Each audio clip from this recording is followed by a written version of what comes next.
Our world has changed.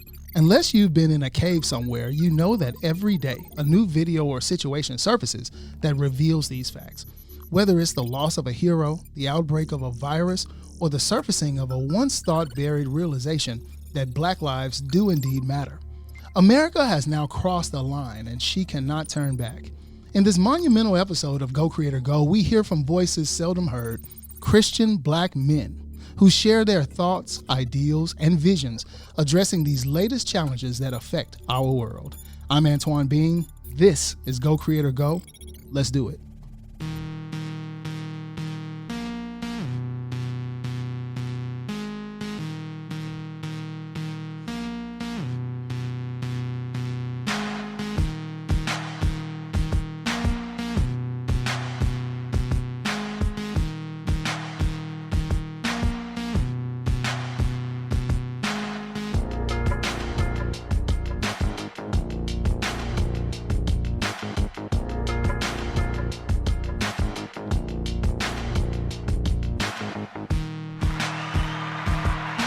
Hey, everybody. Hello. God bless you, every single one of you.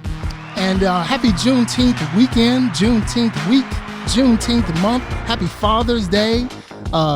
Everything, just happy everything. Especially if you're Black. Like, everything is just, everything's a celebration right now.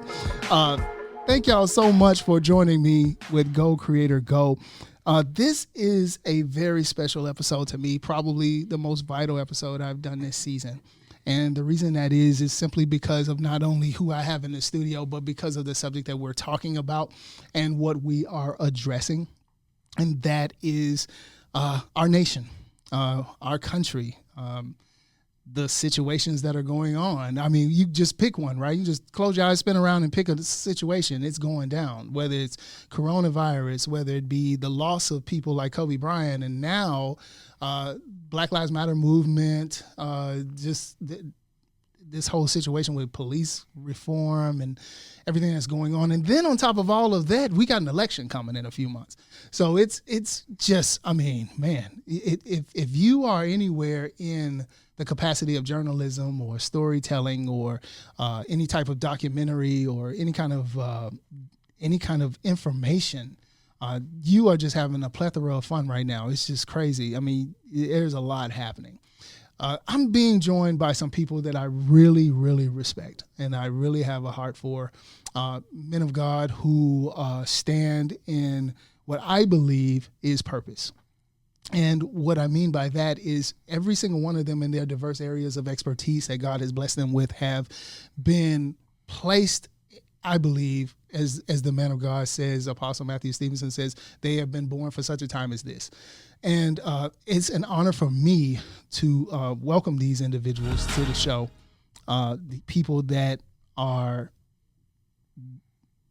and wise, people that are strong, people that are individuals, and people who have a strong feeling for change, people who have a strong ideal for change, and people who see life as they see it through the perspective of things being better, things being improved, things being, in a way, part of the integration of their calling. And I am just honored to have them here.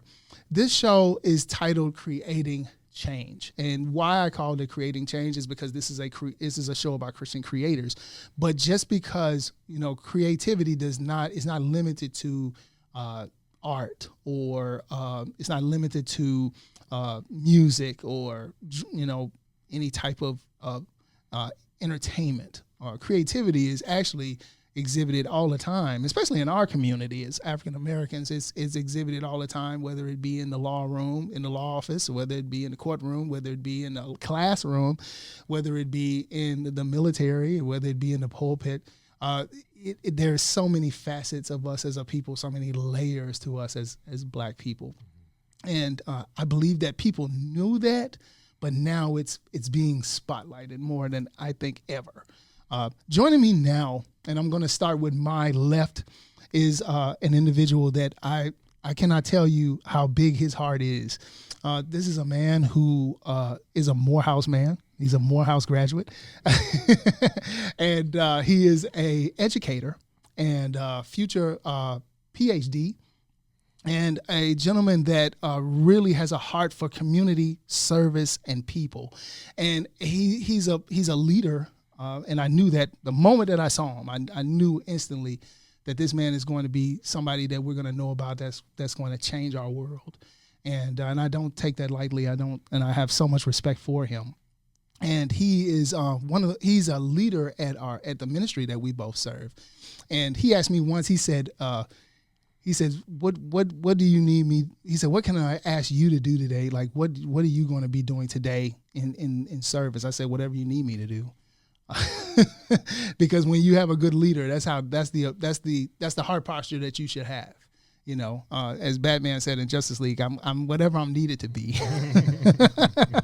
So that's how I see him. I have incredible respect for this gentleman, and his name is Armani Alexander. Hello, sir. Man, I don't know who you're talking about. I'm talking about you, sir. Greetings. I am super excited to be here. Thank you so much. Thank you so much. And also across from me, diagonally from me, this gentleman is one of the rocks and pillars of a lot of men that I know. He is a gentleman that is literally walks in the lane of Peter. If I was to compare him to anybody in the Bible, he literally is that guy. He's a fisher of men, and he's a person that has such a heart for God that sometimes it goes unnoticed, but God sees it. And he is a person that has integrity and honor. And he is a person who's proudly served our country. And he's a person that stands with such conviction that I honor him so much. And that man's name is Antonio Bright. God bless you, sir. How are you? Fine. Thank you very much, sir. I'm looking for that gentleman you spoke of right now. Amen. Amen. I'm talking to you, sir. And last but certainly not least, we have the man of God with us. We got a man of God with us. Pastor Sam Fitten is a dynamic speaker and teacher and an incredible businessman. This man literally embodies corporate America and makes it his.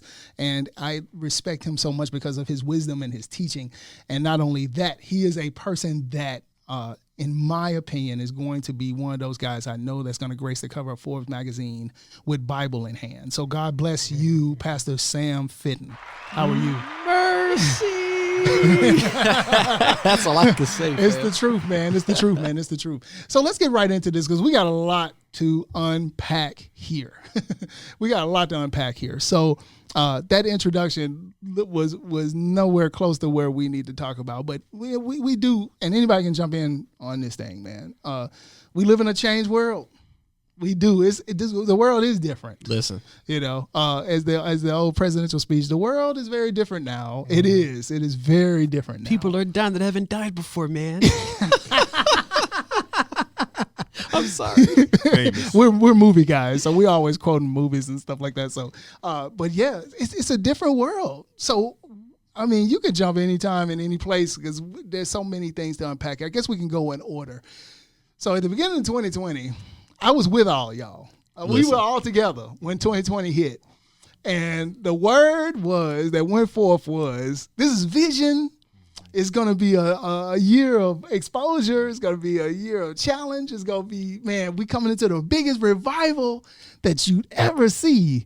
And I still believe that. I still believe that in Jesus' name. I still believe that. But, man, when January hit and Kobe Bryant passed away. That right there, I mean, I remember getting a text from my wife that day. It was on a Sunday. It was on a Sunday. It was a Sunday. I had just left church. And all of us had matter of fact, we had talked. All four of us had talked collectively that day. Now that I think about it, we talked in the sanctuary. My wife and I drove separately. She left later. And then she texted me and said, "Did you know Kobe Bryant died?" And because I saw in my phone, I saw these notifications about Kobe Bryant, and I didn't read it. Yeah. And then when she called me, I was like, "What?" I had to stop my car. I'm a Laker fan, but I'm not. I have to admit, I'm not the biggest Mamba fan. I'm not. He's cool. I respect him, but he was not my guy. But I'm a Laker guy. But when that blew me away. So where were you? I guess the question: where were you when Kobe passed? Like, what happened? So, All Nations Memphis was getting ready to do a program in Nashville for All Nations Nashville. Right. And so, All Nations is the church that we all go to. By the way. Yeah. All Nations I'm sorry. Memphis. No, I just thought about that. All Nations Memphis is the church we go to. So I'm getting ready to ride up there because I think I just gotten back from Atlanta for a counseling seminar, something like that, trying to expand my mental palate. Right. And so as we were getting ready to get into the car, someone says, "Oh my gosh, they say Kobe Bryant died." I said, "The devil is a lie." And I put a special emphasis on on a certain word because I just didn't believe it. And then I saw the news article. I was like, "Oh my gosh, Kobe Bryant died." Yeah. I was just so shell shocked. I just couldn't believe it. And then even in the service, I was like, "No, he didn't die." And then I go home and it was like a dream. Man. Yeah, I immediately chalked it up as a rumor. Because you always hear about celebrities passing away, and it don't be true. Not Kobe Bean Bryant, right? Not this guy. Yeah, you know what I'm saying? They got another Kobe. They got Kobe steak. Maybe they were talking about the steak. The steak just died or something like that. I don't know. They just cut the wrong piece. Yeah, because immediately when I pulled my car over, I said, I got to check this source. So I immediately went on Google, and as soon as I went on Google, they had the Mamba logo up there and all that. I was like, what the world? And it was right there on the front page. But even with that, do you remember like around Facebook and all that stuff, people would say, like that one year they said Sinbad died and they were like, "Oh no, Sinbad." Right. And Sinbad was like, "Hey guys, I'm alive." I was waiting for Kobe to come back out of nowhere and be like, "Hey fam, like I'm right here. I'm here. Alive. I'm alive, dude." yeah, that's crazy. But that to me, in so many words, set the tone of the year. It did. Like we were just fresh in. Like that was the 29th of January. Did that happen? Mm-hmm. Yeah, and we 26. were 26. Okay, that was the first breaking news situation that happened of the decade. Yeah, and that just really messed me up. Then once that happened, like immediately, as soon as the funeral took place, there were these rumblings about this situation in China. There was this thing going on. Wuhan, got you all in check. Well, Wuhan. so Wuhan was this topic. It's just like the city you never heard of, and then people just dying all over the place in Wuhan. And so next thing you know, they was like, "Oh, it's coming, and it's gonna happen. It's gonna come to the United States, and it's gonna take the world." And I was like, "What is this?" And I had heard about it in late January, like right after Kobe's funeral. I think I had heard about it. Knocking on the door of February. It was the whole thing about it. It was rumblings about it on Fox News, and they were talking about it and things like that. The next thing you know, companies started to dwindle and close doors and people wearing face masks. And then all of a sudden, we're just going to lock down America. Yeah. The country? Like, that's what we're doing now? That's what we are? Like, you're shutting down the nation? And lo and behold, like folks getting laid off right and left, furloughed, including me. It was happening. It was real. What about you guys? Well, you guys, and I know Armani, you are a teacher. Yeah. So when the schools shut down, like what? Tell me about that. So actually, we were getting ready to go on spring break, and originally it had come out that spring break had been extended another week. So it was a 2-week vacation. And I remember like it was yesterday when I found that out, I literally ran down the hallway saying, "Thank you, Jesus." I went down to the office. I was talking to my assistant principal. I said, "Y'all, we got a 2-week break." I am thankful. I was on my knees, and I remember my mom texting me. She said something to the effect, "You can stop shouting now." And I said, "You already know I am. I'm running up and down the hallway." But then when I realized maybe about a week and a half later, I'm like, "Yeah, we're not going back." So I was like, "Oh, this is serious. This is for real. And then, as time went on, I'm like, we're not going back at all. And so there was a lot of different emotions. I think that happiness turned into, if I'm honest, sadness for me. Yeah. Because I really didn't have an opportunity to say goodbye to my students. And many of them, this is only my second year teaching, and so many of them I was able to develop real relationships with. Right. And many of them I'll probably never see again. This is fifth grade. They're going on to middle school. Oh yeah. That's it. And so some of them are going right around the corner to the middle school, and some of them are going elsewhere. And so it was really a struggle for me once I realized that we weren't going back. Now, just to keep me up to date. So, what about this coming school year? What's the word on that so far? So we have three options. Okay. So one option is just everybody just go back to school. Okay. The second option is virtual. We just have, SCS just released a plan to give laptops to every student in SCS, but that's a conversation for another day. Right. And then the third option is to do a hybrid. So we have some students at home, some students in the classroom. I don't know if we've come to a solidified plan of what that is going to look like. So I'm not sure. Yeah. Everything is just up in the air at this point. That's crazy. Yeah. That's the hybrid idea sounds reasonable considering social distancing. Yeah. That makes sense. But then it's like, who do you pick and choose? Right. Stays Who home, stays home? unless you volunteer. Right. But I'm gonna be the first. Take care of little Kelsey Jones. Yeah, because a lot of parents are like, yeah, get them out the house. Yeah, I need you to go. I need you. Enough. Man, what you mean they got to stay home? Well, how much do I need to pay you? You know what I'm saying? So yeah, that's crazy. So then, and we're still kind of trailing into the lockdown. Like stuff has been loosed and released, but then it keeps going up and down and up and down. And part of the reason why it keeps going up and down is because Minnesota. Here comes Minnesota. Y'all don't know that's my city. That's your city. That's right. Twin Cities. I was born at. Well, I was born in Edina. It's like a nice suburb, but I claim the Twin Cities. You feel me? Like I just reps it. That is crazy to me. So it's you and Prince. That's pretty much all the black folks that were there. Kirby Puckett. I mean, Kirby Puckett and George Floyd. And George Floyd, apparently. Apparently, George Floyd. So Minnesota happens. I can't lie to y'all. I can only get to so far in that video. Yeah. I cannot watch the whole thing. I refuse to watch it. Yeah, I can't watch the whole thing. It's one of those situations. I mean, I'm a Gen Xer, so this is not a new song to me. I've heard this song before. I've heard this song with Rodney King. I've heard this song with O.J. Simpson. I've heard this song with, not that OJ got killed by police, but the racial situation, I've heard this song with countless other times. And then even recently in the last, since 2016, particularly, all of this has been really picking up, or probably a little earlier than that, 2014 maybe, is when this rash of back to back happened, pretty much since the Obama administration, that this has been taking place. Yeah.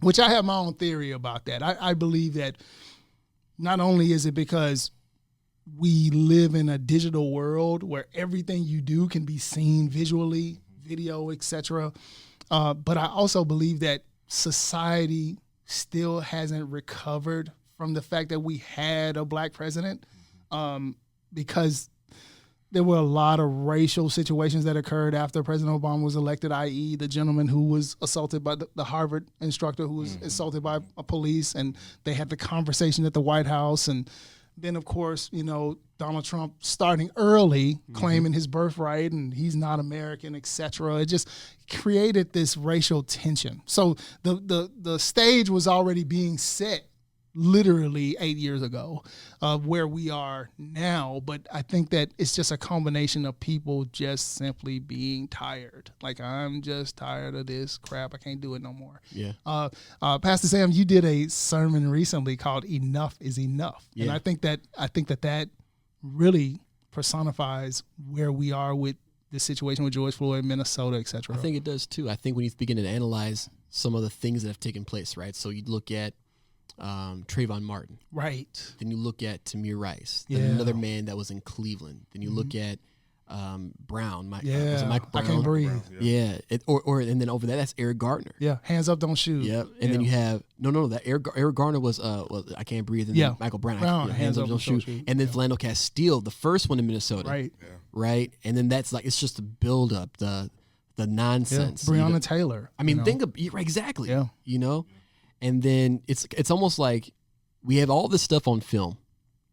We have the things that are leading up to what's going on, and then at the same time, in the same vein, I can see other newsreels that will show a depiction of a white counterpart doing 10 times worse of what's going on. You know, you think about the South Carolina church. I was just about to say that. Right. I was just about to say that. And you take this man to go get a cheeseburger from Yeah. Burger King. Right. I've never eaten a Burger King another day in my life after that because of what it represented to me. Yeah. And even so much as recently, you know, how we're treated, you know, when we go out and protest and, you know, we're tear gassed and all of that. But the folks who were out Michigan. Was it in Michigan? Protesting the lockdown to save their daggone life. Yeah. And then, you know, didn't wear masks and just all in police, you know, face and spitting. They did nothing. They just kind of sit there and took it. And the president called them, look at these good people of Michigan protesting for their rights. Right. And then in the same vein, what are these thugs and looters doing riding in the great city of you know, Minneapolis, Minnesota? Yeah.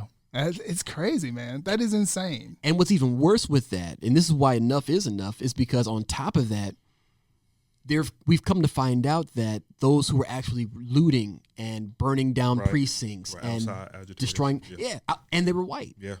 But we didn't hear them get called thugs. Right. We learned that they were police officers and high doctors. I think it was there was a doctor that was doing it. High profile people with reputations and things to lose that put masks on and attempted to take advantage of the situation. But they were filmed. But it's always been like this. It's always been happening. Oh yeah. And I think I've heard people say online that it's not that it's new. It's just that it's on your TV now. Mm-hmm. Exactly. It's not that it's a surprise. It's just at your door. This is something that's affecting you. You know, I often wonder what's going to happen from here. You know, what's the next step? Just like I said in the intro, America has crossed the line that she cannot turn back to. Like this is it. You know, it's funny because before. When COVID-19 was happening, you know, everybody was these individuals that were basically, you know, lawmakers, etc. Oh, this is our new normal. This is the new normal. You know, you're wearing a mask and you're staying at home, and you know, we got this. You know, this is our new normal. But you know, they didn't expect this to be the new normal. You know, perhaps this is the new normal. You know, because they gave out all this money with stimulus. They gave out to help these businesses that were closed. And now a lot of these businesses are going to have to take that money and use it to either repair their businesses or reestablish their businesses to fit the narrative of the new normal that's happening right now. You know, so how have you guys seen changes, particularly because all of you guys at one point or another have participated in the protest or have been a part of it. Mm-hmm. So how have you've seen you boots on the ground? So how have you seen things with that, and how has it affected you personally? Just this past weekend, there was a protest downtown in Memphis for the pastors. Right. So I was able to go and be a part of that.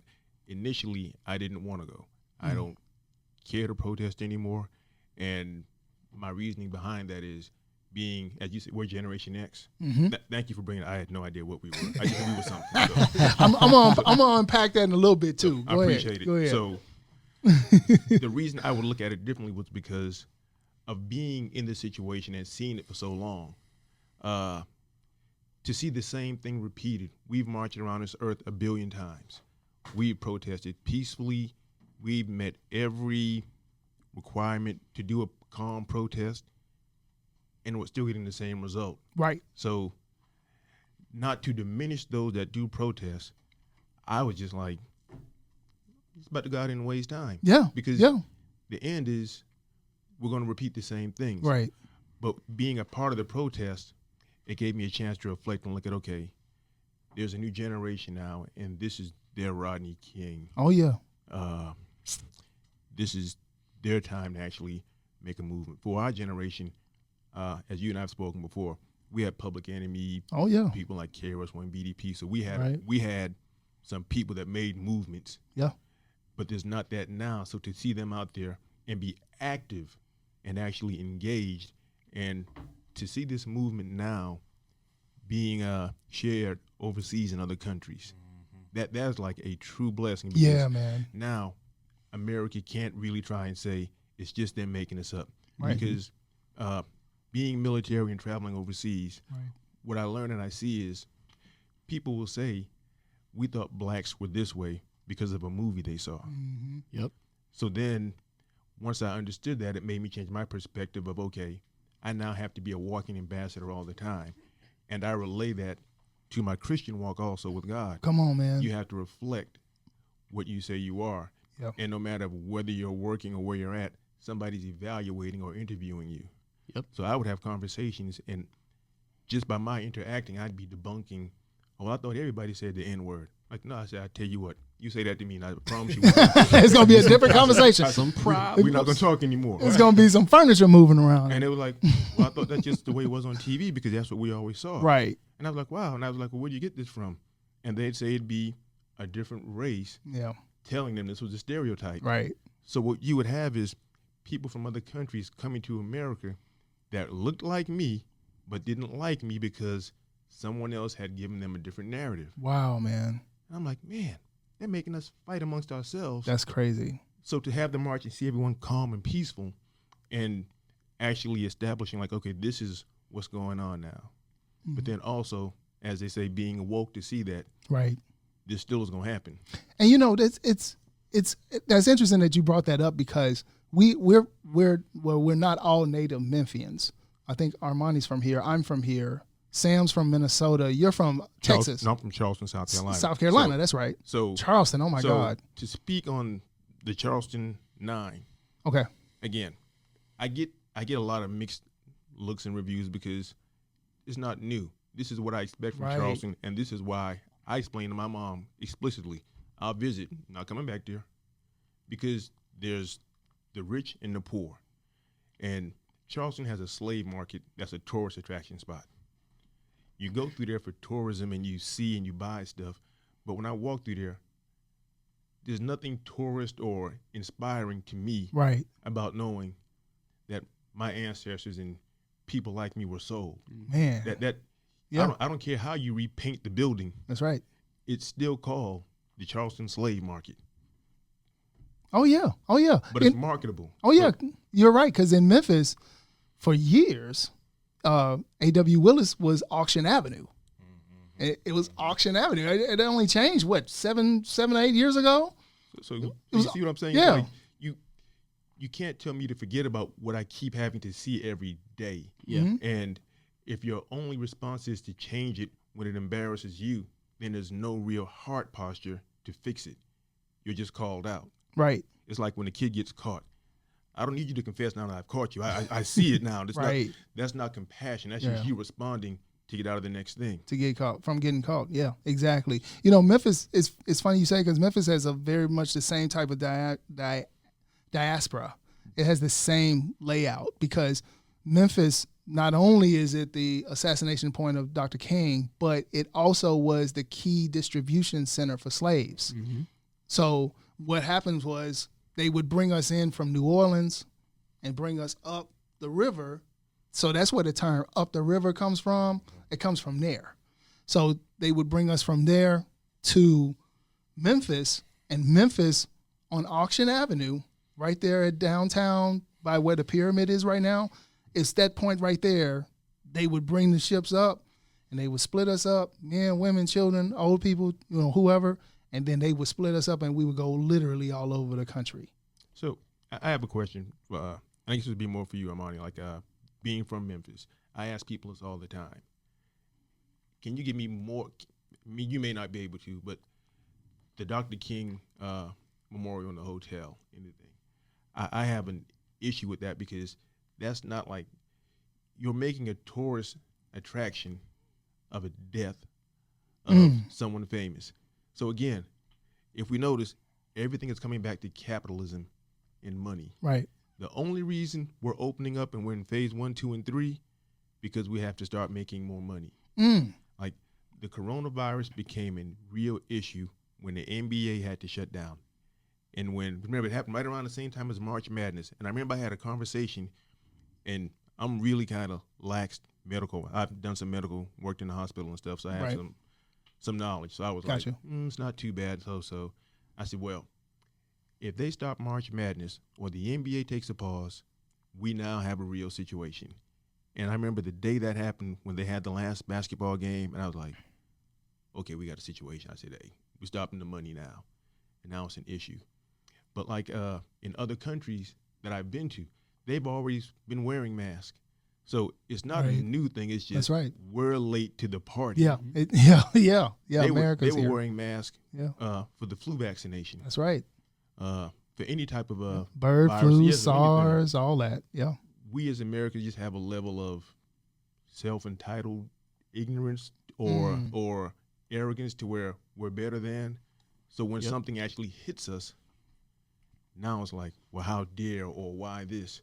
So just going from the pandemic, going from, like you said in the beginning, with the vision, I think we're reviving, because I look at it as, with the death of Kobe Bryant, it made everybody stop and like, okay, let me put this life in perspective, because we saw a young man who we'd watched grow up, evolve, taking his daughter and some other people just to be in his presence, just doing something good.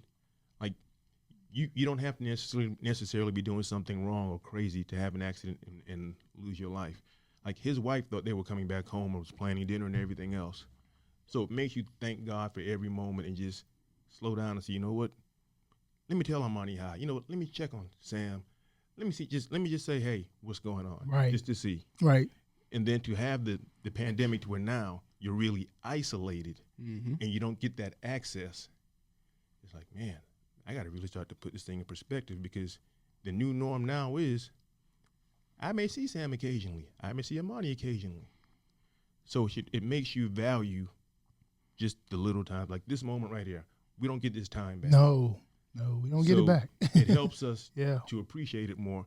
And I think it gives more time for the generations to meet and talk together. Yeah. So the march was very, very good, because I got to see something different. Still not a proponent of it, because I'm still like, what's next? But they did something that moved me to where they took a moment and we got on our knee for 8 minutes and 46 seconds. I've been through 4 wars. That was one of the scariest things I've done. That was hard. Isn't that crazy about, and we're going to unpack that thing about that he asked you about the Lorraine Motel. Isn't that interesting that it took place on someone on their knee? Yeah. When Colin Kaepernick was on his knee, uproar for the same situation that George Floyd died from. By the way, you know what? Being military, I'm gonna address this one. I don't mean to jump in, but I'm gonna address this real quick. Yeah. That shows you what this really was about. See, this wasn't about anything other than one group of people that wanted to enforce what they wanted to, and even when given the reality, blatant denial and disrespect to not acknowledge it. Man, I've had military people that I served with saying he should go back to his home country. And I responded, well, when you go, I'll go. Exactly. Because the last time I checked, you came here to take somebody else's spot. And I said, what else does he have to do if he's telling you what his protest is about? Yeah. He's gotten another veteran to sign on and give another one of his best friends, by the way. Another way to show you, and that the military uses to show respect. Right. But that's because true. You don't want to see the truth, you make it something else, and then you try to hide under the president saying it's something else. Yeah. So the president speaks for himself. You following the president, you have that choice. Yeah. So we use the president as a scapegoat to a lot of things to where it's self-accountability. Yeah. Oh, absolutely. But what's even more impactful about the Colin Kaepernick situation is a few years prior, Tim Tebow. Right. He takes Yes. a knee for abortion, Yeah.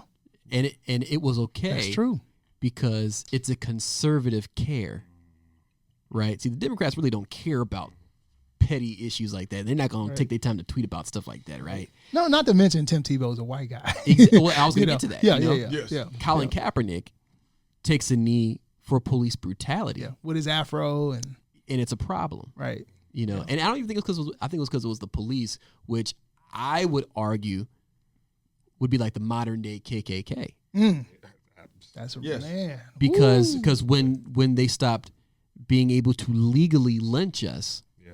they had to find another means to quote unquote lynch or to hold over our heads, which is why the black population is the over policed. Yeah. Yeah. They're the ones who systematically receive the harshest or the harsher sentences Yep. when it comes to petty crimes and things of that nature. Not to mention mass incarceration. Absolutely. Yeah.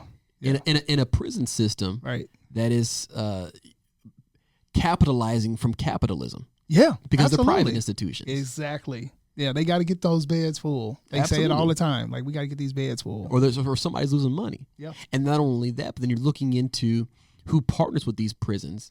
And I think I brought something up on Facebook. I forgot what the entity's name is, you know. But if we're going to talk about all this other stuff, we have to talk about the power behind it, because I think there's an organization that partners with these prisons and partners with the government. Yes. And so your favorite senator is a part of this organization that works in the policy making or producing for these people who own these private prisons. Yes. That police these black neighborhoods. Yeah, and get tax breaks from it. Exactly. They actually get paid more than once. What this has all done for me is really giving me the opportunity to do research. And yeah. There's so much that I didn't even realize I didn't know. And there's still some things that I didn't know. But what was so interesting about what Sam just said was the original intent for police were to be slave patrols. Yes. That's right. And so what he said is that modern day KKK was absolutely spot on. And I think that's what we're seeing with so many of our folks, armed, unarmed, wrong, not wrong, whatever, being lynched in just broad daylight. Right. Like it's nothing. Yeah. We're just bodies. Yeah, they used to call them the spook hunters back in the day. Yeah. So Yeah. They went from overseers on a plantation to officers. Yep. It's pretty much what it was. Officer, overseers, like Yes. KRS-One. Yeah, So right. you mentioned that in That's one really, song. Yeah. That's really what's going on. It's just everything comes back to the money and the capitalism. Mm-hmm. And the question, like, well, actually, to add on to what Armani was saying, there's such a good point, because he said, you don't know what you don't know.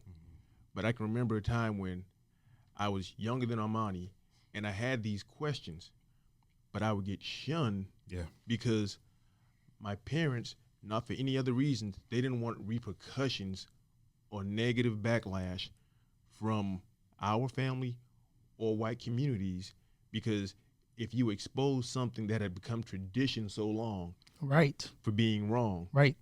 you have to go. Yep. Like you can't embarrass this whole nation.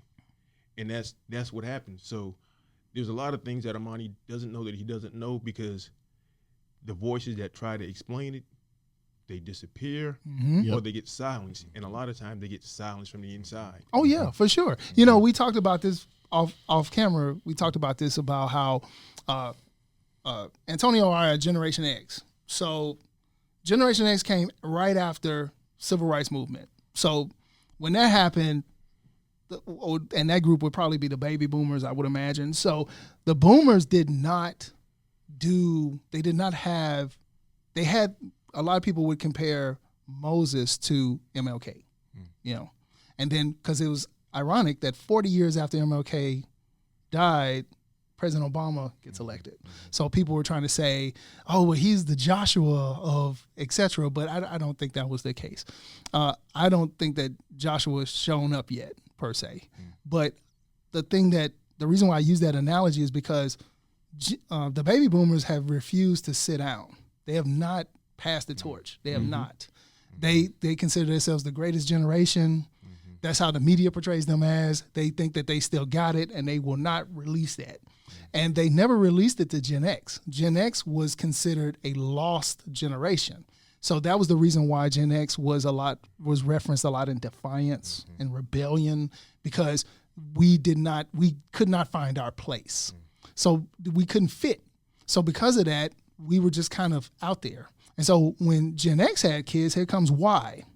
And so Y came along, here the millennials, and then Y came along, they were like, okay, well, I'm going to go this way, and we're going to go in this direction. And so the boomers, being obsessed with youth, jumped over X and went to Y, and then later to Z, and now this new era of kids that are coming around. So Gen X is left in the middle as a lost generation, but they're the most influential because they have been, if you notice, they're the ones who are owning a lot of media outlets now. The Gen Xers are running a lot of corporate things now with Fortune 5s and things like that. But they have the power and they have influence, but they don't have the mantle. Yeah. They don't have it. It has not been passed to them. You know, the boomers still have it. And the other generations, Y and Z, they basically are making their own paths. When internet businesses, you know, you got guys like Marquise Brownlee and guys like that who are just killing it on social media. Just these innovative, creative Black minds who are just doing it. You know, they're making their own lane. I think it's important that we all kind of come together, because I think the wisdom of the baby boomers, or the wisdom of generations before me, is definitely critical in this work. Right. And you marry that with the tenacity and the will of millennials, and what we're doing. I think there's some the change that we're looking for. I think we're at the tipping point. Yeah. And until we're able to come together, and like you said, the baby boomers are willing to pass over that torch, and so that we can make the necessary changes that we're looking to see, I think we'll always be. Yeah. I mean, that's circles. Leave it to the educator. He was able to sum that up for me, because I'd still be going. But yeah, so that is exactly what I mean by that. So, well, listen, let's take a break real quick, guys. We're going to take a break real quick, and then we're going to come back. And when we come back, let's talk about next steps. What is the future? What are the generations doing? That what you know, as wisdom that we have as young men, creative Christian men, what can we offer to these young people that can help them not only keep the ball going, keep this momentum going, but to make sure that history never repeats itself. So I'm Antoine Bean. This is Go Creator Go. We'll be back.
Say that. Get this right.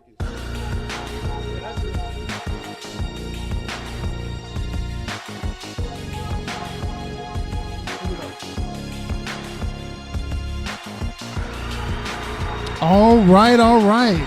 Man, that was a whole lot that we unpacked right there. That was amazing. Man, that was amazing. That was awesome. So I'm Antoine Bean, and welcome back to the second half of Go Creator Go. This edition, we are calling it Creating Change, and I'm talking to amazing men of God from various walks of life, from education, from our military, from our pulpit. We're talking to Pastor Sam Fitten. We're talking to the man, the myth, the legend, Antonio Bright, and we're talking to the rogue scholar, the Morehouse man. future Dr. Armani Alexander. So thank y'all so much again for joining me here. So, man, that was a lot. That was a whole lot. And we still got a mountain to climb. We ain't done yet. Yes, we still got a long ways to go. But so we were talking about generations and we were talking about things like that. But during the break, Antonio and Armani were talking about the Civil Rights Museum, the National Civil Rights Museum here in Memphis. I've been there several times. I countless times. Yeah. I've been there with celebrities. I've been there with, I did news for a while, so I covered a lot of stories there. So you were asking Antonio about how you can understand that it's in a place where he was killed. Like, some people would agree with you there because it's considered hollow ground because, what happened. So this is what I say to that. Just maybe give a little more context to it. If I'm a young black man and I'm aspiring to make change and I'm doing everything right and peaceful, the result is I'm going to be shot and you're going to have a monument. That is not going to make me want to do something. Like, give me something that honors me to where it's not always tragic. The black man's honor shouldn't always have to come at the expense of an horrific shooting or death, right? Senselessly. Yeah. So, I thought that too, because it's like, America itself was founded by the death of a black man. Right. Crispus Attucks. The original shot. Yeah. Right. The shot heard around the world is what they called it. Yep. So yeah, it's that's crazy. And then of course, laws have been changed and passed because of situations that have happened with black people. The anti-lynching bill, Ida B. Wells, being from in Tennessee, that was a result of black men dying in trees, getting hung in trees. And I think sometimes we forget that Dr. King wasn't loved and honored in the beginning. Oh no. Especially at the end. Like, he's America's most wanted. Yeah. Yes. So in the beginning he was hated. Then once he was able to be manipulated to kind of calm the masses, he was okay. Well, not manipulated, but like when they were able to work with him, work together to form a union in that. So now I just say manipulated because he was doing what he needed to do, but if he stepped out of line, the powers that be were able to kind of make certain things happen, even if he didn't want them to. And as a result of when he started getting too much power and influence to do the right thing. See, I don't know if he submitted necessarily to the powers that be. Yeah. Yes, sir. I think he just did his due diligence to try and get everybody to work together as best as possible in a world that was ever changing. Yes. And I think you just hit the nail on the head. That was when he became too powerful because then white people started liking him. Yeah. And crossover. That was when they were like, we got to kill this ninja. Yeah. And it's crazy. It's like, so I do what you want, and then when I do it, I become the problem. Yeah. Because they didn't think it would work. See what America will do is they will put the carrot on the string and they'll dangle it in front of you. And they'll say, okay, now go get the carrot. But the moment you start getting at that carrot a little too much. When you get that bite. Malcolm X, too much power. Martin Luther King, too much power. Huey P. Newton, too much power. Oh, my God. The Black Panther Party, my Jesus. And I'm surprised they didn't kill Obama, to be honest with you. They couldn't. And I'm going to tell you why they couldn't. Because that's their grace to say, see, we're an inclusive country. See, we gave you a little something. Yeah. And that's why you got your person in the White House. Is that enough? You're Mitch gonna McConnell get said one. it. Mitch McConnell said it. He said we paid for slavery or their sins of slavery through Obama, who they still gave a lot of hell to. Yeah. But see, that's it though. But you know what? I can appreciate his transparency. I can appreciate him because he was saying exactly what he meant. Now he may not have meant to say it that way. I'm like, how dare you say that? Right. But that's the truth. Yeah. Like, we did an EO class in the military, an equal opportunity class where they have diverse people. We had everybody, men and women in there. And I remember I said the same thing I tell y'all all the time. I'm going to probably lose some of y'all when I say this. And they were like, no, we in the EO class. Everybody's okay. We're all adults. We're high ranking. We're good. I said, okay. I said, the United States has been run by one type of person its entire existence. We get one outlier, and you say we're inclusive. I said, anywhere else where you say it's a democracy, but there's one type of ruler that's a dictatorship or there's a racist or prejudice bias. As we've had a white male this country's whole existence except for President Obama. And the first time, you're like, well, we gave you one. And that's I'm like, Wow. and this is what I said. I said, listen to what you said. You gave me one, so we didn't even earn it. Right. You gave me one, It's so still, really, it's still by your permission. yes. I said, yeah. see, you don't even see what you're saying. Yeah. And I think sometimes we just oblivious to sometimes, you know, people say things, but you have to understand what they're saying sometimes. And like Armani was saying, when you know what you're looking for, what you're hearing, you can be like, because sometimes white people don't know what they're saying. They really don't. They're just saying what they've been passed down and They think passed it's down cute. and passed down. Yeah. Now, I was sometimes thinking it's about cute, that earlier. but a lot of But I'm like, times, do you hear You- yourself? exactly. Like what? and so you almost have to have, and this is where I really give God a lot of glory. Yeah. You have to have a great measure of grace and mercy, because when you've been exposed to it so long, you're almost like, you can't be, there's no way. Well, that's There's- and that to me is what makes Christianity so different Yeah. and so real to me, because it is a reflection of Christ. You know, Jesus went through that same thing where he was chastised and questioned about his authority and his autonomy all the time of who he Yes. was. He constantly lived in a place of, you're not who you say you are. You know, he felt that, you know, it was a constant proving of his identity, even though they've been for thousands of years believing for him to show up, and here he is right here. He even said it himself. He said, one greater than Solomon is here, one greater than Jonah is here. Yes. And you don't even see that, you know. And they hung him on a tree, according to Peter. They hung him on a tree, and they crucified the Lord of glory, you know. And let's make sure we do this too, to dispel the rumor that Christianity is a white Come on, sir. religion. I was just about to, man, you read my mind. It's a whole, it's 100% false. Let me Yes. tell you why. Yes. Because when you look in the book of Acts, the day the church was birthed in Acts of Acts the 2. Apostles, chapter 2, around verse 9, it talks about, or verse 10 rather, talks about, I ain't going to try to pronounce the words, I didn't rehearse them, but it says that these particular groups of people were in Egypt. Right. Yes. So within Africa, that's northern Africa, if I'm not mistaken, Yep. right? Now, I mean, I know exactly Northeast. exactly. So if it's in Africa, there were some Africans who were in the upper room That's at right. the day of Pentecost, and they didn't see race; they saw on, ethnicity. preacher. Come on. You see where I'm coming from? Yes, sir. Yes, sir. And because they didn't see race nor ethnicity, and they were there, it Yes, wasn't sir. a white man's Yes, religion. sir. That's right. So, Yes, you, sir. you beat your head over the stick with that if you That's want right. to. That's right. But you're not going to convert me to believing that this Jesus Christ, who was born in Bethlehem, who was raised in Egypt, Yes.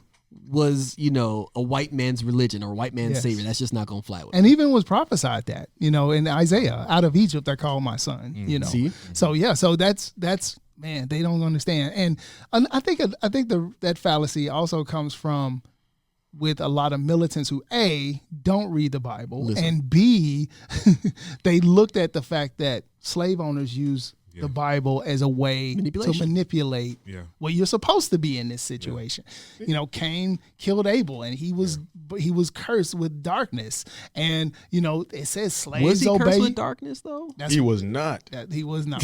It says he was accursed, he and was God accursed. marked him. Yes. And they assumed it to be darkness. That's But right. we didn't come to talk about the Bible. See how good you are, Sam? Come on. See, what makes that so much meat and so interesting is you wrote the lies, and now you're arguing against your own lies. Against It's your like, own lies. Right. Like, right. What do we have to do? Like, you wrote your lies, and now you're being exposed with your lies. Listen. I didn't say that. Yeah. Listen, and miss me with all that. You all should be glad that you're here. Come on. Yeah, I didn't want to be here in the beginning. And you know what's and also too, people, even the people who founded the nation, I believe, felt this way. And people who are card carrying, flag waving Americans, they still have missed this point. America is not a race. It is an ideal. It is an ideal. It is designed for everybody to come here It's capitalism. and do. America is capitalism. Yeah, it's an That's what idea. it is. It's an ideal. It's an ideal. It's an idea that anybody can come to this place and prosper greatly. It sounds a lot like a man-made version of what they think heaven is like, Yeah. where anybody can come here, be accepted, be received, and come here and do your thing and do good at it, that you may prosper and your soul prosper and you live abundantly.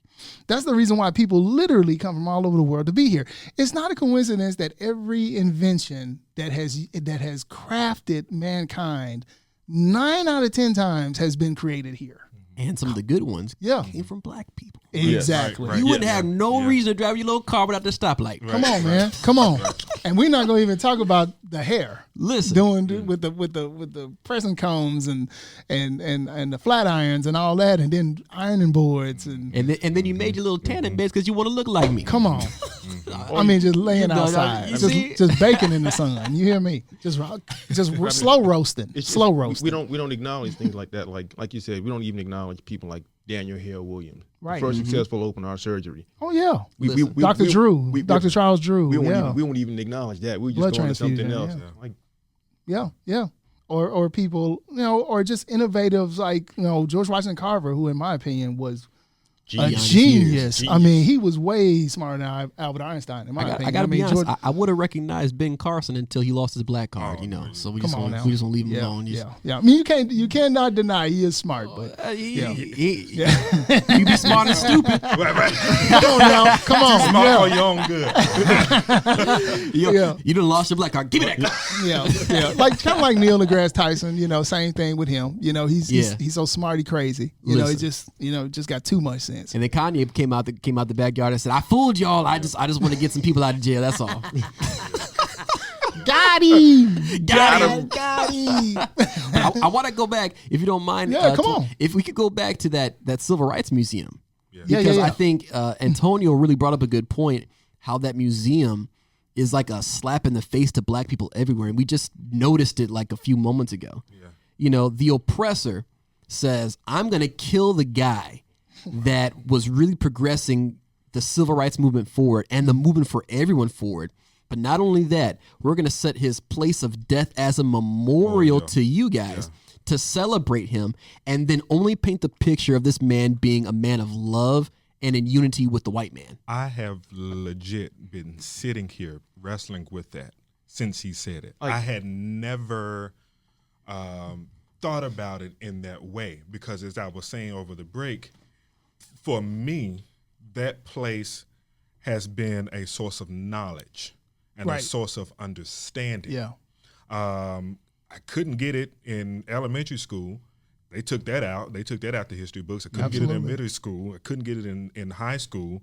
It wasn't until I got to Morehouse where I was really starting to come into my own histories. Like, wow, this is my culture. This is my heritage. Yeah. And so for him to, I guess, bring that point, it was just like, yeah, wow, that you're right. Dude. I'll give you guys a good analogy. I'm from the country. Yeah. So if we were trying to keep animals out of a certain area, you'd kill one and you'd put it at the post. So when other animals come, they'll see something. Like, wait a minute, like that was so and so. Hey, he's dead. We not want to go. We don't want to do that. That's literally what some of these monuments is like. Wow. Like, yeah, you try that again. Yep. Like, and you think about it, you can see the Malcolm X shooting so many times, so many graphic ways. You can see the Dr. King monument and everything else. How often do you see the JFK massacre? Like with the documentaries. Yeah. Other than that, but like you don't see like it's not da da da da da da. The MLK Civil Rights Museum is nothing more than a memorial to let us know that anytime we try to start a movement, there's going to be some form of mess that's going to come behind it. Don't get out of line. Grief. I don't use that word, but don't get out of line. Mm-hmm. That's pretty much what it's telling you. I wish you would.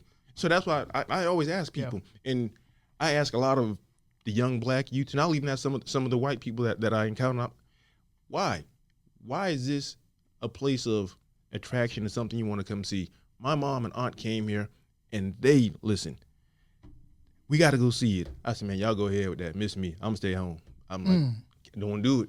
And when it opened, there was a lady who lived. And I think she's still out there. She's still there. She's still across the street. There was a lady who lived in the hotel because, they kept it open after the assassination. They kept it open for several years. And then when they decided to, make it into a museum, they got a curator, and he had to tell the people who were there to leave because it was really just a slum, really. Mm-hmm. And so the lady refused to go. Jacqueline Smith is Yes, Miss Smith. So Miss Smith was told, you need to leave. And she was like, no, I'm not leaving. And you got to tear this thing down with me in it. And so they got a court order to get her out. And so she planted across the street. And she's been at that adjacent corner literally for over 20 years, probably longer than that. Wait, she just lives across the street, like in a building? She doesn't live there anymore, but she was living on the street for years. Wow. Out of her car. She was donated a car and all that, but she has a home and stuff now. But she makes it her point. That's like her job. Every day she gets up, she drives down there. She's out there. Yep. And she's got signs up and all that stuff. Like, don't go over there. This is why. This is what they mean. This is their true motive. It's not black owned, etc. Things like that. So, So she actually holds the same argument that Antonio does about, this is hollow ground. This shouldn't be a museum. And if it is, it needs to be. Black people need to benefit from it. We need to own it. So that was my next question. Yeah. Where did that money go? Where did the money go to? From the museum. If it's going to the city, then Shelby County School District should be a lot better than what's going on. Well, from what I understand, it's a nonprofit. From what I understand. That's ambiguous for you can't track it. I have no idea. You see what I'm saying?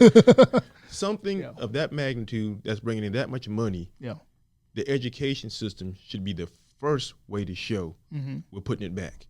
Like, you shouldn't even have to wonder, or kids in Memphis and parents shouldn't have to decide what's the best of the worst schools to send my kids to. Like, you're already giving it, my choices are all bad. I just have to pick the one that best suits my circumstance and availability. Right. That's not a choice. Yeah. I got you. I totally got you. But yeah, I'm not aware of. You might want to do some research on that. But yeah, she's still there. And there are people who are not just her. There are quite a few people that are actually against the idea of, it being a public museum kind of situation. There are tons of people who we don't like that. Yes. It should be hollow ground. People shouldn't even be open. Yeah, because for years you couldn't even walk on the balcony. Yeah. You couldn't even go out there. Yeah. Now. That wasn't until what? About 2 years ago? Yeah, with the 50th anniversary. Yeah. Capitalism. Yep. I'm going to keep coming back to it. If it brings in that revenue, people come from. Put some more mystery behind it.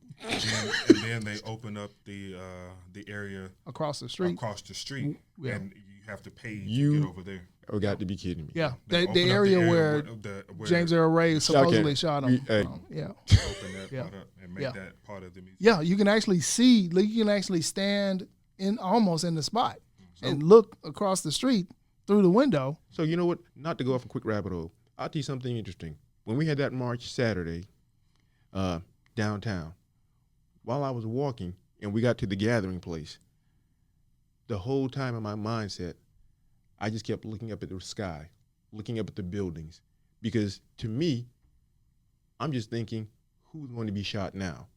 Because of what happened right there. It's almost like you inviting you're putting in the mind a same scenario where that same thing could happen. And part of that march, I was walking and my head was on a swivel, because what's so funny is there were people on the roofs. There were people actually on the roof listening, watching, just observing. Right. But to the mass that was down there, nobody had a clue. But that's the reason why I believe that we are in the positions we're in. Because it's more than just watching and praying. We got to believe too. Yeah. Yes. And he put in us, speaking of the Lord, put in us the ability in our respected areas to make changes and make differences as creative Christian people, to stand in those gaps. Yeah. Whether it be in prayer, whether it be in business, whether it be in military or entrepreneurship, whether it be in education, whether it be in media, to stand in that gap for as an ambassador of Christ. The Bible says that we are his placement. I'm paraphrasing. We're his placement in the earth. We're his ambassadors in the earth. We're to represent him in what we do. And so where two or more gathered, he's there. Yeah. Because there are four of us in here, Jesus is more than present, and even in this of what we do, even, outside of the assembly. That's why it's funny, because the world think that they hurt the church when they close the doors. they actually strengthened the church. Absolutely. It was just like when the Bible said about, if the enemy knew what he knew, he wouldn't have crucified the Lord of glory. Yeah. Yep. Because they didn't think he was dying for all of us. They thought that he was dying, but we got him. We got him now. We got him. He dead now. We got him. There's your king right there. There's your king right there. Yeah. But when he rose on that third day, though. Oh, shucks. You almost went Baptist on us, man. When he got up, as Apostle Steve said, he got up. As he got up. What I love about that, though, is you said we're all men who are in God. And I think that if we're going to start with creating a strategy as creators, it's going to start with God. And the reason why I say that is because I wasn't shocked at the events that took place this year. Right. Because of a word that came around December 31st, January 1st, where I believe in the prophets. Yes, sir. I believe in the power of the prophetic. And sir. I have a friend who's a prophet, and this is what she said. And I'll never forget this. I was joking with her about it. I said, you sure told us. And she said, there will be some destruction that hits the land in 2020. Like, first words after she got done reading some scripture and was playing nice with the people of God, right? She just immediately, there will be some destruction that hits the land in 2020. Right? Like, no. And then she says, but I hear the Lord saying that you won't have to fight this battle. Go out against them because I am with you. Wow. And that means a number of things, right? So Kobe Bryant, coronavirus, racial injustice. Right. Don't worry about it. I'm with you. Yeah. Right. Yeah. And I think that if we would be more focused on knowing what God said instead of keeping in mind what we heard, like the noise that are in the streets, the noise from racial injustice, the noise in the economy, the noise with the virus. If I remember what he says, right, and I hold on to what God said and not about what you heard, like you as an individual, you as my friend, you as my family, you as my colleague, right? If I can keep and hold on to what he said, God said, then I'll be able to come out of this stuff. That's right. And it's so amazing that you're saying that, because I just remember when all of this stuff started to really hit, specifically with George Floyd, I was so overwhelmed and so consumed. Every time I got on social media, it was just so much to digest. And I remember talking to my sister, and I said, if I don't get off of here and really get centered, come on, man, and open up that Bible and pray and just really focus in, like you said, on what God is saying, I am going to lose my mind. And I think I was trying to deal with the emotions that came behind it by myself, and I didn't have to. So that point that you're making is so critical, because it literally kept me from losing it, because it was just so much, being thrown out there, so much misinformation, so much correct information. Then you have, things that the president is saying and things that everybody has their own opinions about whatever is happening. Right. But if you don't center, Listen. you'll lose it. And then we have to understand what God said. Yes. So what did God tell us to do? Be fruitful and multiply. Yes. Absolutely. And I take that both literally and symbolically, because I think that's, I want you to multiply in terms of the numbers of people, but I also want you to multiply in what you create, right? So if we're creators and we've been called by God, it's our responsibility to create something or to always be in the place of creation or have a mindset of creation. Yes. You can't multiply unless you create something brand new. That's right. And so that's the next step that we have to do. We have to create, right? Like create new methods of strategy, create new opportunities of wealth, create new ownership opportunities in a collective group of people, because where there's strength in numbers. Absolutely. Which goes into the Great Commission, Matthew 28:20, create disciples. Listen, go into all the world. Go in the world. Preach the gospel and create these disciples. That's right. Absolutely. That's right. And they in turn create more and more and more, and creating numbers of people that are difference makers and changers. I mean, they created so much. We thought that this was the white man's religion. They just created so much. They just, they just kept on creating, and they created. I'm going to be nice, because you can create something that's negative. Yeah. While you create something that's positive. So we have to make sure that we put something in terms of ownership on what it is that we're creating. Am I going to create something that's going to have positive ramifications on my livelihood or on my community? Yeah. Yes. Right? That's very good in saying that. We always think when we're saying creative that it has to be, I have to make something and make it profitable. Like what I use for myself is I try to make myself available to everyone, probably almost too much, but I try to make myself available. And then just by studying, like Armani said, you have to go back to that word and get your center, because distractions are going to throw you and make you feel different ways, because we're human. We're going to have emotions.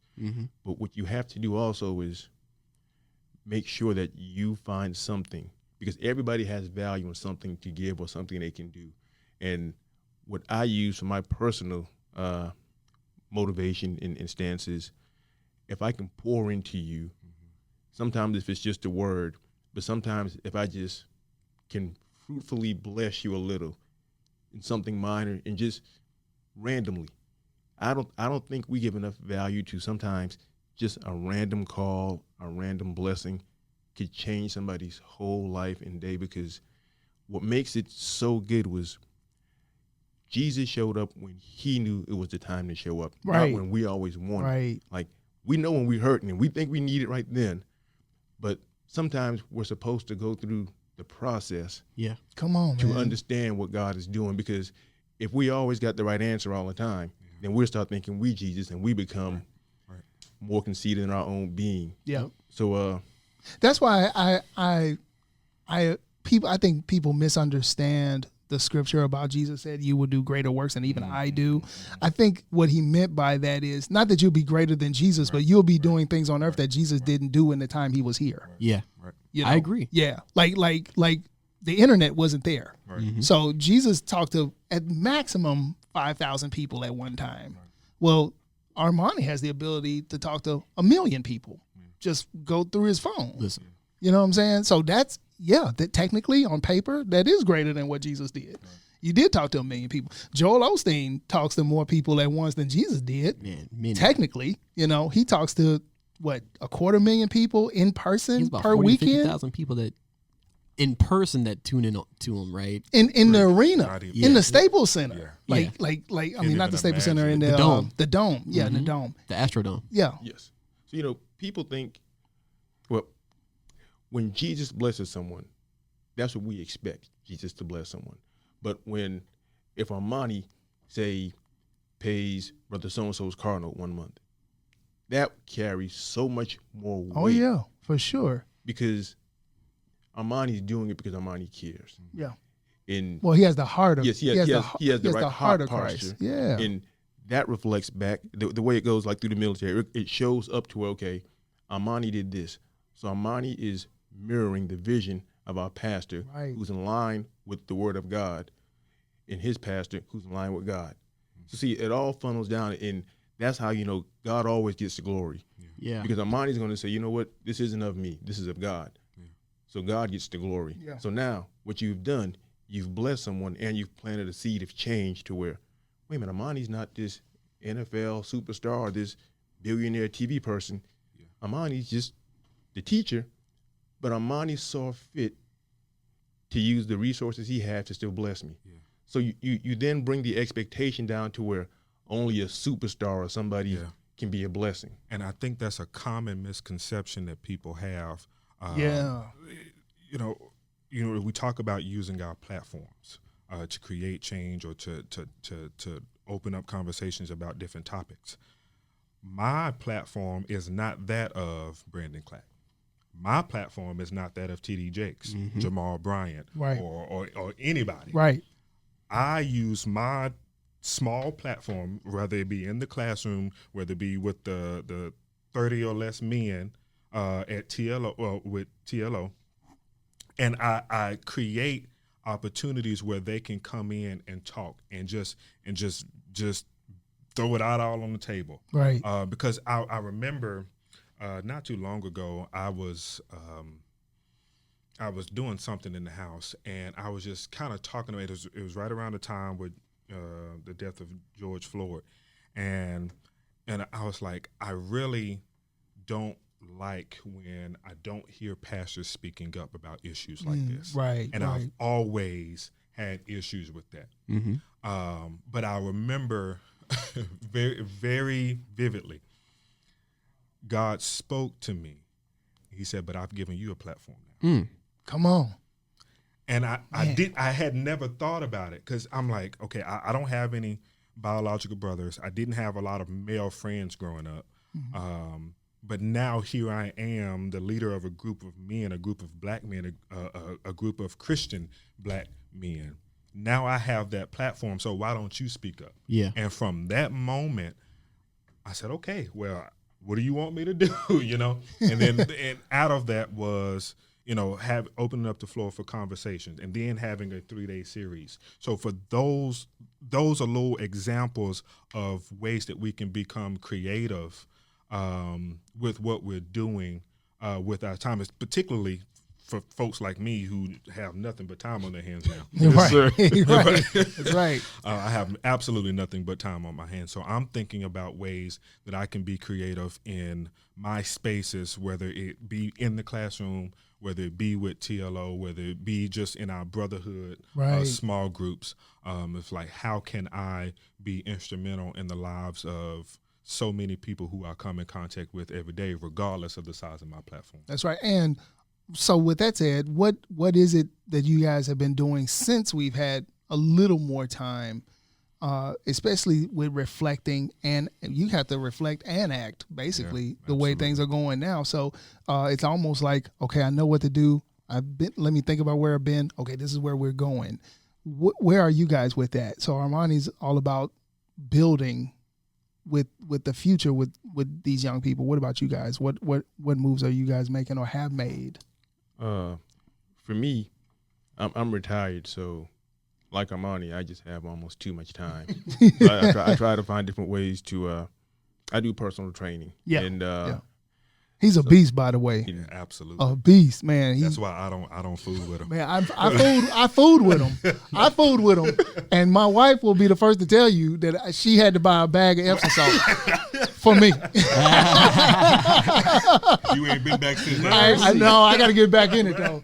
I'm out of order, but I got to get back. But I'm scared, but I'm going. No, the personal training is good, and it's actually like great therapy for me myself, because at first someone told me like, hey, like you said, Armani, you personal training people don't just work on their body, work with them spiritually, emotionally, have conversations. Yeah. And then I started realizing that while I'm training and having conversation, see, what we take for granted is just a saying, iron sharpens iron. Yeah, man, right. Listen, everybody that I have trained has blessed me and just cut me in a way that's like, wow. Now, I don't let y'all see me get hurt too often, but when I go home, I'm like, man, that was good or this was good. So what I do is I have notes with everyone that I train with, and I don't care where the knowledge comes from. If it's good word, I'm going to pass it on. Yeah. See, I don't need to say, hey, I heard this. If Brother Bean said this, if Armani said this, if Sam said this for so-and-so, hey, this person said this. And you know what? It made me think you should consider this too. Because it's not the credit, it's the result of seeing someone else prosper. Yeah. And what's crazy is sometimes I drive Uber or Lyft just to get out the house to just, Lord, not be bored. Come on, busybody. But stacking again, all the money. Yep. But again, what I've done is taken that opportunity. I said, you know what? When I'm driving and I'm having a conversation to my young black men specifically, I tell them this. I said, man, I love you. You don't even know me, but I said, you're important, and somebody that doesn't even know you or hasn't been born yet needs you to be successful. Come on, man. I don't care where you're at or what's going on. Yeah. We've all had our spots, but I need you to be successful because somebody needs your story to fuel their dream. Yeah. Yeah. And I promise you, that's all God, because I'm not that smart. I'd have said some careless one verse or dapped them up. But it's so crazy is I remember that in like everybody. And when I pick up a white passenger, I'll ask them, how do you feel about this climate? And the first thing I say is, please be candid. I said, I've done 25 years in the military. You will not offend me.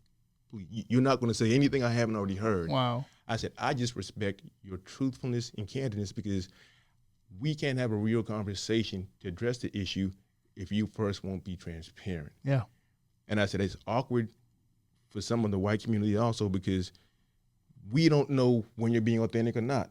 So I get it's very dicey. It is. So I try and make whatever interaction I have with people comfortable and just permeable so everybody can absorb and soak. Right. And I just always try to encourage people because Yeah. it's you really have to be the change you want to see.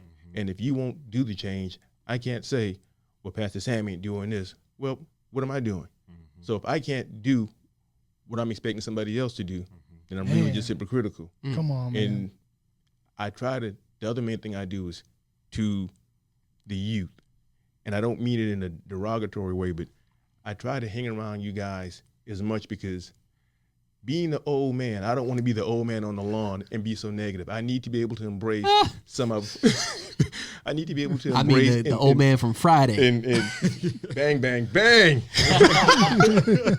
But I'm sorry. But I need to be able to adapt and be able to have conversations with you because the conversation I have with Armani, he may give me some new verbiage that I can speak to maybe an 18 or 19-year-old. And now I've said something where they're like, wait, this old man knows, wait, there might be something to what he's saying. And then I can also say, hey, now I'm a little bit older now that I have your attention. I can tell you what I have done that I see you're about to do, and I know how that ends. Like, if we don't address our pain, we then take it out on other people. Yep. So if you don't deal with it, what happens is we address it. And I speak to men real candidly. Yeah. I do not sugarcoat it because for sure. you can't grow from drops of water. You got to get that whole rain to grow. That's it, man. That's it. What I would say that I've at least been doing, number one, my first ministry starts at home. Yeah, And so man. what I've been doing is making sure that I'm preparing and establishing some principles in my 8-year-old daughter's mindset right Yes. now, because I'm preparing her to take the reins on what I do in my life to ensure that my ceiling is her floor. Wow. So that, because I don't think that we do that a lot of times in the black neighborhood. No. We don't. And I had to learn that from a mentor who I only met ironically through an ex-girlfriend. Jesus have mercy. It was her, and what was even more powerful was her father, right? So this Wow. multimillionaire African American male in ironically the Twin Cities of Minnesota sees this guy dating his daughter and says, well, because my daughter loves you, I love you too. And he says it in such a way, I'm like, this guy can't be black. And I mean, when I say man of God is darkness, and it's okay. Darkness. But I say all that to say, he showed me the greatest level of compassion I had ever received at that point in time in my life. That's amazing. And he instilled some principles in me that set me apart from any competitor that I would meet in the corporate arena. So my language was different. Right. The way that I walked was different. My presentations were different because he prepared me and established a critical thinking mindset in me to say, you don't have to be like every other soul brother. Like that's how he talk. He calls us, Right. some of our other half soul brothers, right? You don't have to be like every other soul brother. Right. But what you can do is set yourself apart from them and from the others that would look at you thinking that you didn't have the capacity to perform. And as soon as you outperform them, there's going to be no question as to who is going to receive the promotions. That's so good. Or who's going to grow, or who's going to receive the next opportunities and things of that nature, which is why at this point in time, I mean, I've been blessed. And I can say that because I had a 2.8 when I graduated from the University of Iowa. It wasn't the best. But those conversations prepared me and positioned me to interview with a Ford Motor Company. I remember I went to school at the University of Iowa, and I went to this career fair for this National Black MBA conference in Atlanta, Georgia at the time in 2014. And I go down there with not expecting to receive anything. I had just a prayer and my resume. That's all you need, a prayer. Listen, and I took the principles that he provided me, and I went and I spoke with all these different companies. I mean, when you think about the Fortune 500 companies that were there, everybody was there. The Dow Jones were there, right? Wow. I mean, NASDAQ, Ford Motor Company, Chrysler. Just money everywhere. I mean, PepsiCo, Coca-Cola, everybody was there. You know what I mean? Microsoft, Dell, Apple. They were all surrounded in this huge room at Georgia World Congress Center. And I go in there expecting not to receive anything, and I leave with like 12 to 14, I want to say, opportunities to interview for a job.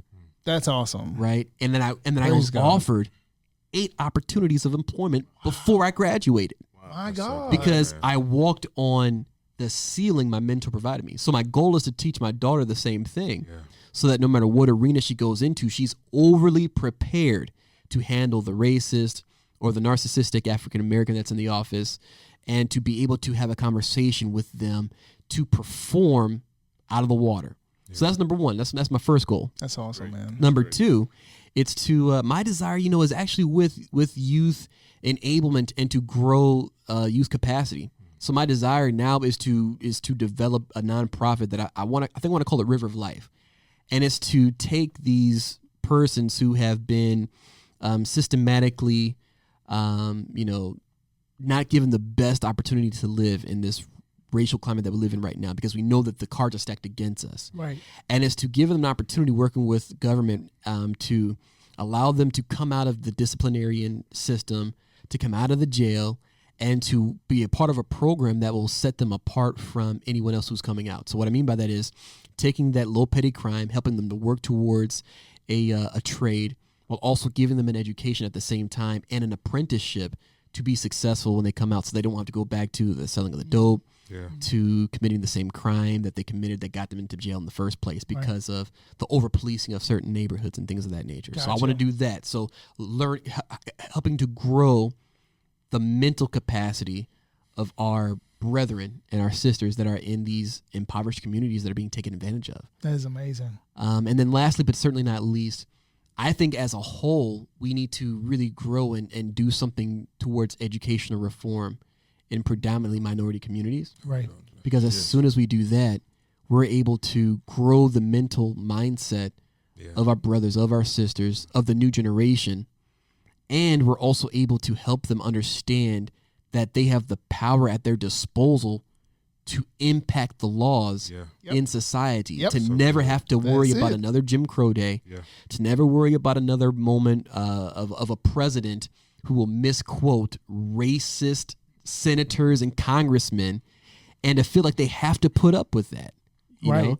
So it's going to be a part of the education, and I want to make sure that we do that, to create some form of reform. And so I want to be a part of that. I feel like that's a part of my mandate. I believe that's something that God has called me for, and I'm up for the challenge. It goes beyond the pulpit for me. Yeah, man. That's so good. And I think there are two particular points that you hit on that I just want to add my 2 cents to it. It's literally 2 cents. It's about the power of mentorship. Man. I have been privileged to be mentored by some amazing people. And if you'll notice, I'm only... I'm very young. Leave it at that. Yeah, I am very Is young. that right? Yeah. I am very young, but all of the guys that I hang around are significantly older than me. Yeah, that's true. And those relationships, I didn't grow up wanting to go to parties and typical high school stuff. I didn't want to do that. Right. I went with my dad. And I hung out with my uncles, and I was able to listen to them and glean so much from them. Matter of fact, I was having a conversation with one of them the other day. He's like, "Why are you always so quiet?" I said, "I'm just listening. What y'all have to offer?" Sometimes I don't always have to be in spaces where I have to speak. I think that's a conversation for another day. But sometimes it's okay just to listen. And so that power of mentorship, I've been graced to have principals and assistant principals and people I've really come to love and know very well, just reach out to me and offer bits and pieces of advice that I may have not known, or just confirmed or affirmed me in my manhood in my role as an educator. But which is a segue to my next point. Education is so powerful, man. Oh yeah, man. And I could talk about this and talk about this and talk about this. That if we don't have competent educators, Keyword competent, competent. right? Clark. And Capital C. Listen, I it's talk about intelligence this all the time. We are the only. You'll never go to a doctor's office and be okay with a doctor who is not certified. Come on, man. Work on you or operate on you. Well, even with that, a doctor is always in the practicing of medicine. Absolutely. They've never obtained an expertise certificate. Yeah. Yep. And I think we should make teaching the same matter. Absolutely. You're practicing teaching Absolutely. because it's always changing. Yep. It's always Always evolving. growing. I talk about this all the time. Like, I don't care how long you've been teaching. Mm-hmm. And particularly now, I sit on a committee that my principal invited me to, and I talk about this with him. I said, there are going to be some old heads in education who think they know, the ins and out of the classroom. They can do it with their eyes closed. But we're going into an environment that is not the same that we left. Not Come 20 on, years ago. man. The kids that we have or are going to have are not the same kids. Yes. They may be the same bodies. They may wear the same jacket that they wear every day. Right. But that's a different child. That's a different child. That child has been exposed to trauma. Yes. That child has probably gone hungry. Yep. No internet, no heat, no air, no nothing. Nothing. Yep. So That's we right. are teaching. Okay, I'm going to get No, my I mean, high you horse. preaching. You're preaching. No. You better flow, sir. And so my original point is just the significance and the importance of education. And I think part of my challenge to all of us is being able, and you may not have a credentials of a teacher, you may not have a PhD in educational leadership or whatever, but you have a voice. That's right. You have people in your life who you're able to pour back into. So use whatever platform, use your high school education, use your PhD education, your EDD education or whatever, and pour back into people that you come in contact with every day. So you hit two very good points. Yeah, that's awesome, man. And that's the whole reason of why I even started this show. It was to bring awareness to the world that Christian creatives are here. Yeah. And we're not going anywhere, and we're here to change the world. So- Simple as that. Can I add one other thing? Yes, sir. I would like to say just before we wrap up, Yes, sir. I want to make sure we address that the black woman is going to catch a lot of flack, and we need to make sure we stay mindful of them because they are the real backbone for when we have these rough moments and we have this stress. We have to make sure that we don't take our stress out on them. Right. Because it's so important and it's easy for us to just kind of, they'll be okay. Yeah. Because the black women are so strong. It's just always easy to say, you know what? Yeah, they'll be all right. They got it, that's but- not. but- Yeah, that's not always the case. They are the emotional temperature of our people, Yes. of our culture. Yeah. And what they say, happy wife, happy life. It's just same thing with our sisters, our aunts, our cousins. we need to spoil them rotten anyway. I grew up in a time where that was the case. Yes. You know what I mean? The black people as a whole, we're community-based people anyway. That's from our African roots, let alone our Christian roots, because Christ himself is community. True. He's big on brotherhood and fellowship. The only time he actually went off by himself was to pray. Yeah. But every other time he was in the company of the disciples. He was like, okay, even when he was suffering in the Garden of Gethsemane, he's like, can you guys be with me? Yeah. Can you pray with me? Can you be with me? And I think that people as a whole, white, black, and otherwise, they're starting to see that together, this is really the only way we can get through all this. Yeah. Despite COVID-19, racial injustice, police reform, the president, politics, whatever, we're not going to get through this individually. We need each other. This is a Yes, sir. collective effort. This is everybody. It's all or nothing here. Yeah. And I believe that is where the world is. Anytime you got people in New Zealand and Australia and I'm telling the you, UK, Germany. that is Yeah. big. We That haven't is seen before. no, never. that's very big. But I also think they're tired of the United States being hypocritical. And that's so. Anytime you're about to have a discussion with the UN, Yeah. So Come on. if you think we get on North Korea about propaganda and what they spew to their people, Right. a rhetoric that's fiction. So now other countries are seeing and looking at the United States. What about you? Y'all the same thing. Yeah. Y'all Kim Jong, y'all the same, just different flags. Yeah. But you're giving the same rhetoric because what I'm seeing is not matching up with, that ain't really democracy over there. That's democratic dictatorship. Wow. I'm going to let you do what I want you to do when you want to do it if I say you can do it. Like, for example, you take Jerry Jones. Jerry Jones told the Dallas Cowboys, I dare y'all to kneel. I bet you won't do it. You won't work anymore. Wow. I would have kneeled. Yeah. Wow. And the thing is, the players that had the power, I don't judge them either way. Right. Nobody kneeled. Last question. Yes. Last question. You think Cap's going to get back in there? He better. I don't want him to. I don't want him to. Why not? Because it's the NFL benefits anyway. See, the NFL is a capitalist machine because this is what the trick was. The soldier uniting thing, the military had to pay the NFL to do that. Yep. Yeah. That's true. You take the ribbons in October for breast cancer awareness, less than 10% of that money goes to actual breast cancer awareness. The NFL pockets it. So all Cap doing is really saying that the NFL did the right thing, they got away with it, and now just to appease, for the better word, the masses, we'll let him back in. But it's like Muhammad Ali, you already expired the prime of this man's life. And I admire what he's doing by staying out of the light because what he is doing really is telling you, it's bigger than me.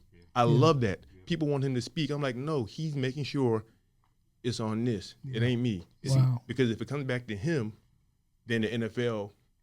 Yeah, but people, I'm gonna get this real quick. You take your time. So the thing that trips me out about, I'm not a big NFL guy. Like I like players. Like my guy is Russell Wilson, and that's because we share a common faith, and I just like his style. I like Russ. I like Russell Wilson. You got Sierra. Yeah, right. That's my wife's name. Right. See how to fix it. that's true. That is very true. Coordinate. Yeah, that's very true. That's so funny. All right, yeah, that's true. All right, okay. I thought it was gonna go another way because I know your wife. She coming. That's my wife's name. Bring it back. I was gonna say that was gonna go another way. Help me. I'm like, oh my brother, you on your own. But here's the thing, people. It seems like after that whole thing happened, more people became fans of the 49ers. More people bought jerseys from them. More people bought NFL swag. Where'd More the money people go went- to? That's what I'm saying. So if the NFL would say every jersey that sells Colin Kaepernick's name then goes into something that says the education system for minorities and lower income housing, or to fund the causes that he's championed, where he gave money to other countries and communities out of his pocket once the NFL kicked him to the side. Right. That's different. But if he goes back, the NFL starts selling Cap jerseys for $249, and Roger Goodell and them owners. Yeah. Well, see, I only disagree with you from this standpoint that this would be a major slap in the face to someone that attempted to blackball a particular player in person. And I think it would almost be equal to the desegregation of schools where you had to integrate them. Yes. So now I'm forced to overcome my desire to keep a person who's speaking up out, and now I have to empower them even the more against my will. And I think that's what this is saying. Like a Mordecai Heyman situation. Exactly. Yeah. Now, and I agree That's with good. you that they're getting the money, but I also believe that he gets a royalty from it, and he could potentially, because of how big this is, negotiate. Yeah. I want you to give my jersey sale royalties to X, Y, and Z, or whatever cause, because I've taken your power to keep me out. You have no more power. Right. You have zero power now. And I think they're looking at, because, I don't know if you guys know, but he's got a tryout with the Chargers. Mm-hmm. Yeah, he's got a tryout. And a black coach. So you know what? So I'm sorry. Like I said, my perspective on this is so different. But it's not negative and militant. Why the black coach got to give him the job? See, now you're making Anthony Lynn or that coach look like that bad word we give to black people, like kowtow kind of sort. Well, according to ESPN, and this is what they were saying that this came from ownership. But why now? Because you have a black owner. And that's what I was about to say. I think so. You already have a black quarterback there. Right. Now, a team that really needs him would be Jacksonville or the Washington Redskins with Daniel Snyder. Yeah. But they already got Haskins. Haskins is that's another story. Haskins still growing. Let's give Haskins a chance. Cap is already established. But here's the thing. I think that overall, looking at the movement aspect of it, they're thinking that Cap is the key to all of this. That if he gets what he wants, then everything will settle. Nope. Everything Now, will see, settle. what we need is for Colin Kaepernick to win the Super Bowl, because I'm going to tell you something we didn't give credit to. You notice when Patrick Mahomes did the speech and the whole thing? Right. He's a league MVP and a Super Bowl champion. He's in the history book. You can't black him out. Yeah. See, Cap didn't win a Super Bowl, so you could mark. If he had won a Super Bowl and been a Super Bowl MVP, you wouldn't blackball Well, him. their argument was that he wasn't that good. No, but if he had won that year when they went against Yeah. Baltimore, see, Right. that ring gives you like Mount Rushmore status. You can't blackball that out. Yeah. Yeah, you're But up there since- with Joe Montana. But since he didn't get a ring, now you could say it's about this and that and that. Right. That's why the immediate response when Patrick Mahomes made this comment, that's the face of the league. You can't argue that. Yeah. Roger Goodell came out like the very next, like, what, a couple hours later? Yeah. Immediately, like the Bible says, immediately. Suddenly. Yeah. I got you.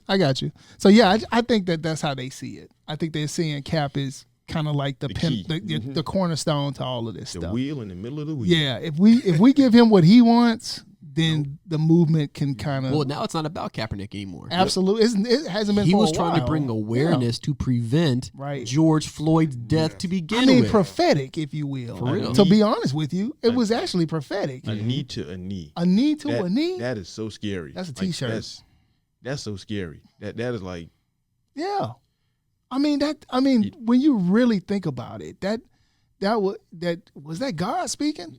You know what I I can see mean? it. Like creatively, I remember speaking That to was Armani. amazing. I remember speaking to Armani, and the first thing I said to Armani, was, did you see how comfortable he was with his knee in that man's neck? That's Posing. not new. That's not new. And I remember I kept saying, that's in their policy. That's why nobody else was alarmed. None of the other police officers were alarmed or fell out of place. So it's not so much the officers, it's the powers that be that made that an SOP or a policy. So to them, as wrong as it was, they were acting under the authority that they were given the scope to use. That's why everything looked so comfortable. And that man's knee, I train people. If I get on one knee, it makes me wobble. That man was so comfortable. He had both hands in his pocket, and he was looking around like doing Photoshop. Everybody was too calm. And that's what's so disturbing for me. There was a calmness in killing someone.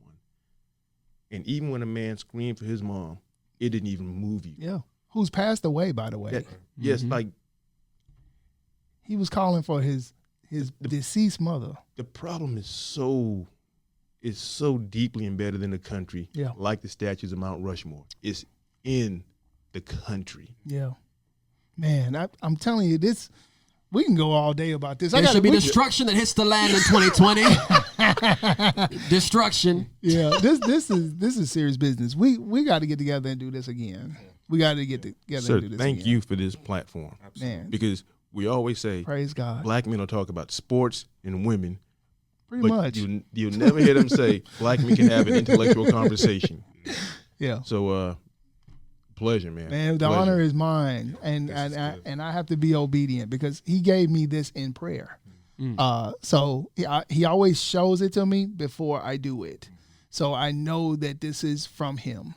Like this Yes, sir. this is all from him. So we got to do this again. I love each and every one of y'all. Love you too, man. And you guys have no sir. idea how much of a blessing you guys have been to me, even just serving with you in life and being here today. So thank y'all so much for this. Destruction in the land. Man, I love y'all, man. Y'all are crazy. All right. Okay, so in conclusion, no one can ever say that life will be easy. Yes, to be black, specifically a black man who's a Christian, opens up a greater challenge. But know that there is someone greater who knows your struggle. He knows and recognizes the opposition you face and who is even now orchestrating our lives in these changing times. It's interesting how when drastic changes such as COVID-19 or financial shutdowns occur that benefit the quote-unquote majority in so-called power, they are quick to declare, this is our new normal, not seeing in their forbearance that one with greater authority sees a different outcome. Could it be that God and his love for us as people and mankind as a whole, in world-stopping fashion, loves us so much that finally he has declared that equality is our new normal.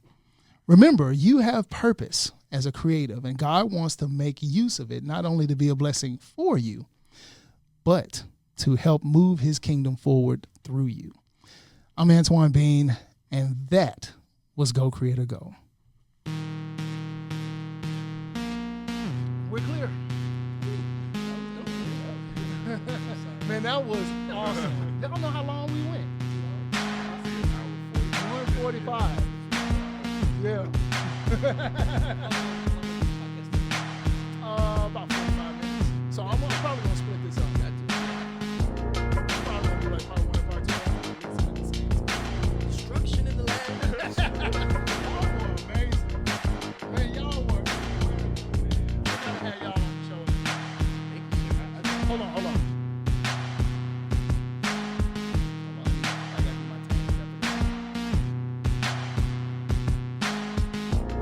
Go Creator Go is created at Triumph Media Works Studios in Memphis, Tennessee. Follow us on Facebook at Go Creator Go, and follow us on Instagram at Go Creator Go, and also on Twitter at GCreatorG. And check out our website at triumphmediaworks.com. Until next time, be blessed.